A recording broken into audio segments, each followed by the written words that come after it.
Méphibosheth. Et il répondit, Voici ton serviteur. David lui dit, Ne crains point, car je veux te faire du bien à cause de Jonathan, ton père. Je te rendrai toutes les terres de Saül, ton père, et tu mangeras toujours à ma table. Il se prosterna et dit, Qu'est ton serviteur, pour que tu regardes un chien mort, tel que moi?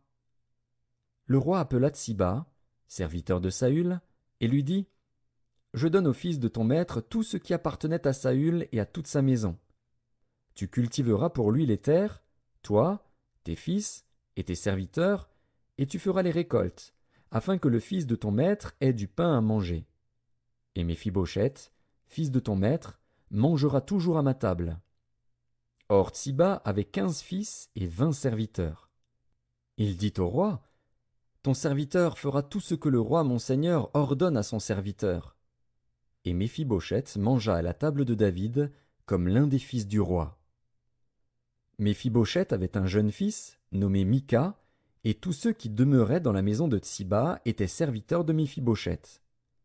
Méphibosheth habitait à Jérusalem, car il mangeait toujours à la table du roi. Il était boiteux des 2 pieds. 1 Roi, chapitre 1. Le roi David était vieux, avancé en âge. On le couvrait de vêtements, et il ne pouvait se réchauffer.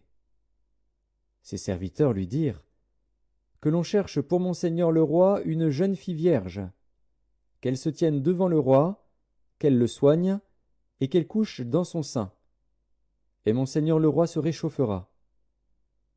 On chercha dans tout le territoire d'Israël une fille jeune et belle, et on trouva Abishag, la Sunamite, que l'on conduisit auprès du roi.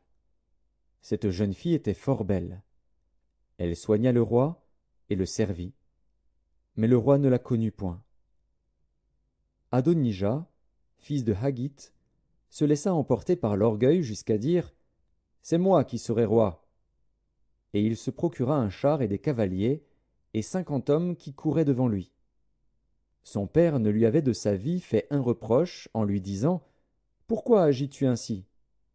Adonija était, en outre, très beau de figure, et il était né après Absalom. Il eut un entretien avec Joab, fils de Tseruja, et avec le sacrificateur Abiathar, et ils embrassèrent son parti. Mais le sacrificateur Tsadok, Benaja, fils de Jéhojada, Nathan le prophète, Shimei, Réi, et les vaillants hommes de David ne furent point avec Adonija. Adonija tua des brebis, des bœufs et des veaux gras, près de la pierre de Zohélet, qui est à côté d'En-Rogel. Et il invita tous ses frères, fils du roi, et tous les hommes de Juda au service du roi. Mais il n'invita point